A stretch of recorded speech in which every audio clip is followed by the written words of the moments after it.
In the Philippines, it's shaping up like a defining moment of Rodrigo Duterte's presidency. As ISIS militants find themselves on the back foot in Syria and Iraq, could they really be trying to carve out territory in Southeast Asia? Militants who've been fighting a decades-long insurgency, storming Marawi city in the south and flying the black flag of Islamic State. This after the army tried to arrest one of their commanders last week. After recent attacks in Indonesia and Malaysia, the Philippines, a Catholic-majority nation, becoming a magnet for Islamic State militants. The fighting has proved tough.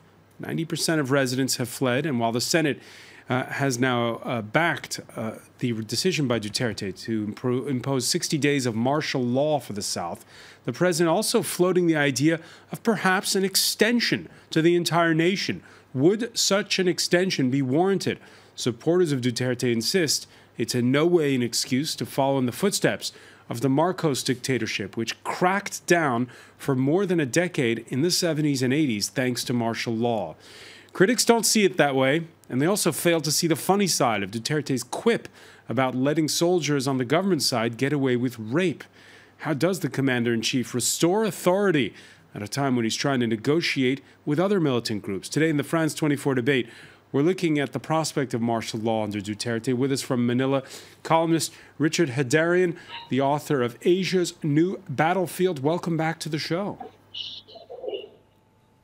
Also joining us from the Philippines capital, Wilson Lee Flores, columnist for the daily newspaper, The Philippine Star. Thanks for being with us. From London, Sharif Al-Jabai, director of the Center for Study of International Peace and Security. Thanks for joining us. Thank you. And from Washington, Zachary Abuza, who teaches Southeast Asia politics and security at the National War College. Thank you for joining the France24 debate. Thank you for having me. The France24 debate on Facebook and Twitter, hashtag F24debate. It's been a week since militants overran Marawi city. 90% of its 200,000 citizens are said to have fled, mostly to nearby Iligan city, both on the island of Mindanao, base for radical groups that include the Bangsamoro Islamic Freedom Fighters, Abu Sayyaf, and the Maute Group, the latter which overran Marawi. Josh Vardy has more.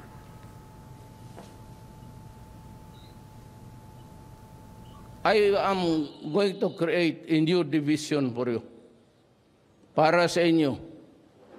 Wala nang qualification. Total, marunong naman kayo magbaril. Practice lang kayo ng kalabit. I am willing to take you, soldiers of the Republic. Lahat. MI, MN, pati NPA. Para ang sundalo ko halo-halo. Ngayon, yung mga lugar na master ninyo, doon kayo maghanap ng kalaban. More from President Duterte later and react to that. First, let's get that report by Josh Vardy.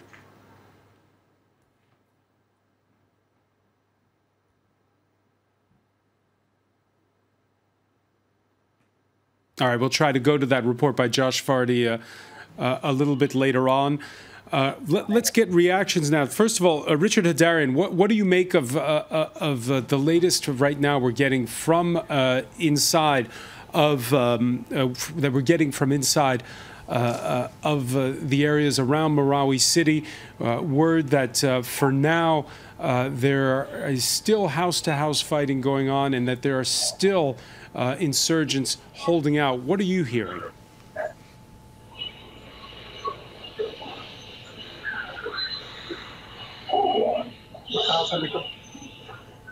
All right, we'll try to go to Richard Heydarian a little bit later on. Apologies for that.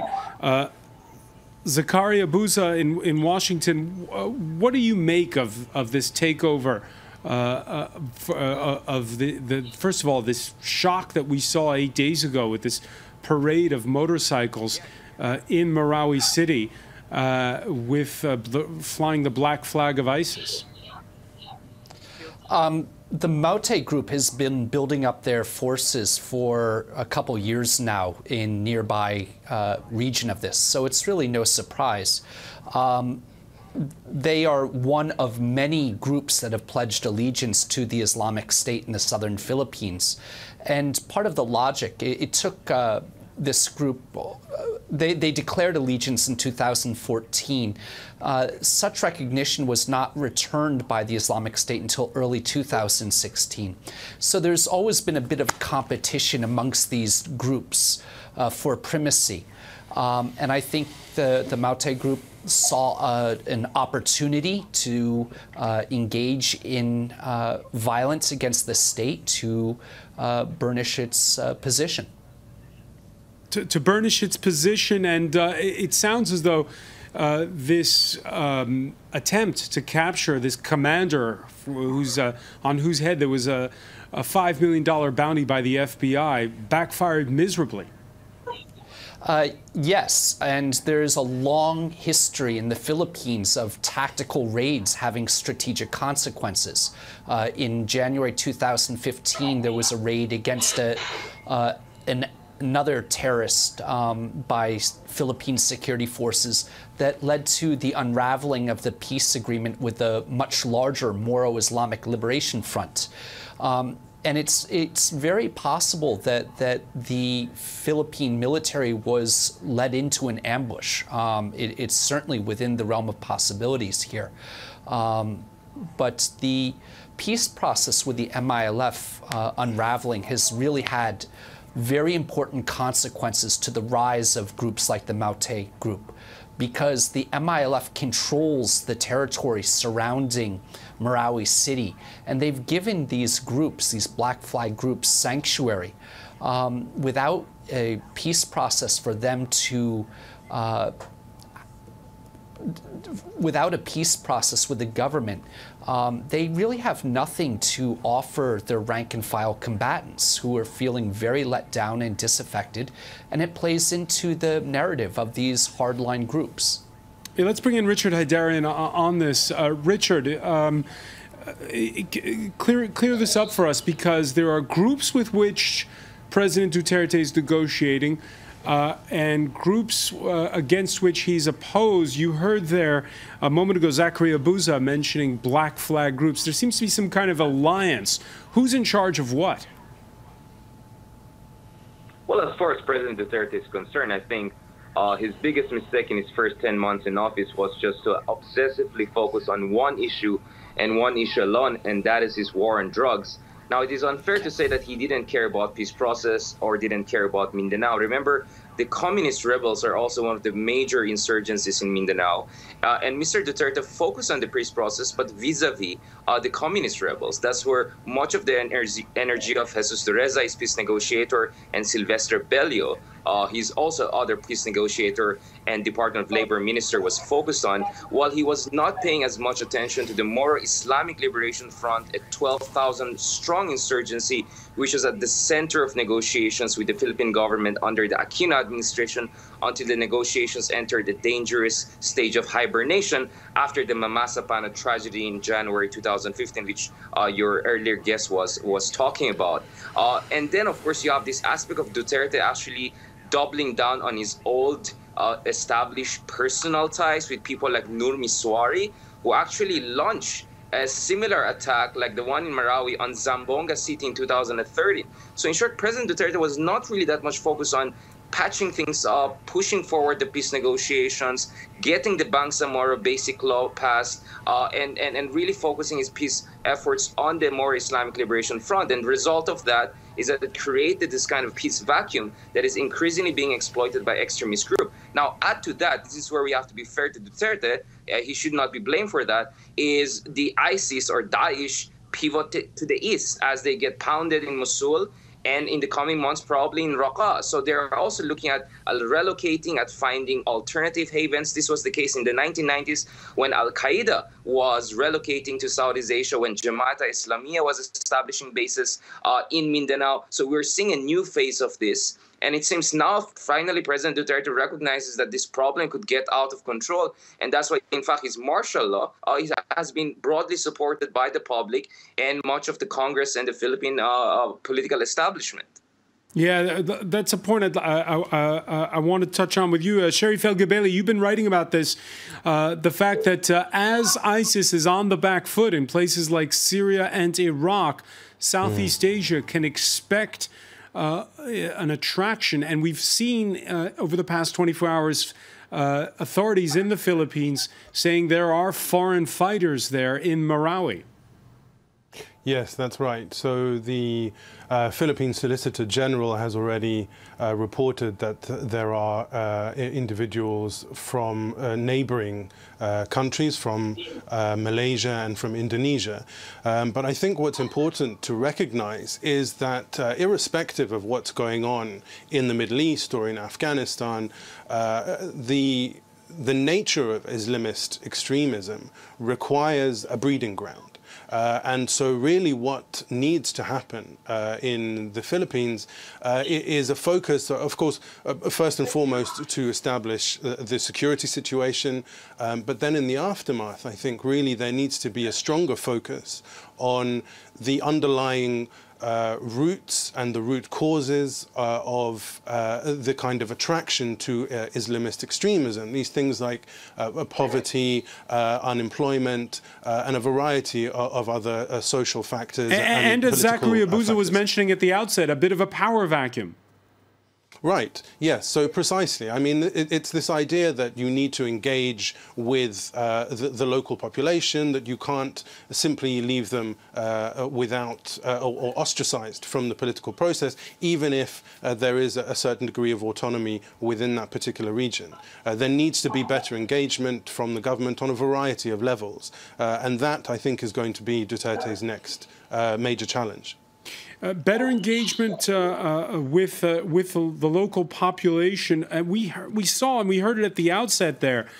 President Duterte offering the Moro Islamic Liberation Front, the Moro National Liberation Front, to integrate them as soldiers with same pay, same privileges. I will build houses for you in some areas, he said. Wilson Lee Flores, let me ask you, is this a bit premature to be offering insurgents with which there are still negotiations going on, integration into the army? I think as long as they could really accept the terms of the government, I think as long as they will really follow the president and the rules of the national government, I think it will be reasonable and not a problem to welcome them, because I think the government now is perceived by the people and even by the politicians to be really strong-willed. We have our government that has strong will, and there are a lot of military and police forces there. So I think it's not premature because it's not too much a problem, because if you don't integrate them, they will be unemployed and they will be maybe causing crimes and all these things. I think the good thing about this President Duterte, he is a local guy from Mindanao. For the first time in Philippine history, we have a national leader that is a local guy. And he even said that one of his ancestors was partly Muslim. So a lot of people trust his judgment. I think his judgment is based on actual local experience. So how far it can go. So two things in what you're saying. I want Richard Heydarian to rebound on them. On the one hand, here you have a president who is from Mindanao, from Davao City, and so who's closer to the area. And on the other hand, you heard saying it is possible to integrate them. Again, we heard at the outset President Duterte saying, just practice pulling the trigger. I'm willing to take you as soldiers of the Republic. Is that going to work? Richard Heydarian? Question to me? Okay. Well, I mean, one of the things we have to keep in mind is that definitely President Duterte, I think his heart is Mindanao. His legacy he wants his legacy to be peace and development in Mindanao. In fact, a lot of his good relations with China has to do with China's offer of major infrastructure investment in Mindanao. But sometimes that familiarity that brings some sort of complacency. I think President Duterte thought in his first 10 months, just because he has a background, a Moro background, that he's from Mindanao, he can just take the issue of peace negotiations for granted. And I think now he has realized that he has to translate that personalistic advantages into actually a much more systematic and institutionalized approach, because you cannot just rely on personal bonds to get very complicated issues like peace negotiations and counterterrorism going on. The second thing you have to keep in mind is that it also matters what the military thinks. And I'm not sure the military is very comfortable of fully integrating former rebels, former enemies, for some of them even current enemies, into the rank and file. So Duterte will also have to take into consideration what the military thinks. And I think if you look at all key issues, whether it's foreign policy, relations with China, with Russia, with the United States, the Philippine military is very influential. And on many occasions, Duterte had to walk back his initial statement precisely because he had to take into consideration the sentiments of the military. And then the third interesting thing here is that this morning it was revealed, and I actually had conversation with this person, Defense Minister Delfin Lorenzana said that perhaps martial law is not even necessary, and that even if a martial law has been declared, we have to make sure that this martial law doesn't trample upon the basic civil liberties and constitutional rights of the people. I mean, Secretary Lorenzo just told me this today that they're going to make sure that Marcos-era abuses will not happen. So a lot of internal dynamics going on there, and we should not just be bound and confined to Duterte's statements, which are sometimes very controversial and very unorthodox. Yeah, it kind of reminds me a little bit of what's going on in your country, Zachary Abuza, the United States, where you sort of have to separate the rhetoric from the reality when it comes to Donald Trump. With Rodrigo Duterte, how much did you take him at his word when he talks about integrating other insurgents into the army? I think he talks without thinking. This is a very complicated process. They tried this back in 1996 when they had a peace agreement with the Moro National Liberation Front. Very few of those combatants were actually integrated, and it took a piece of legislation to make it happen, and the military, as Richard said, really resisted this. So I think he's getting way ahead of himself. He declared martial law without really thinking through the consequences or having a strategy. And the strategy has to come back, and again, I completely agree with what Richard said, about having a holistic approach to the peace process with the Moro Islamic Liberation Front. They are the largest force in the region, and they are a key stakeholder. And until they have a peace process that Duterte is willing to use his political capital and push through Congress, they have no incentive to be a real honest broker in this. And that's troubling. But they certainly have a key role to play in delivering peace to the region. No group has more influence than they do. All right, we're going to pick up on this martial law, good idea or not. We've been asking you on the hashtag F24 debate. Stay with us. The France 24 debate continues.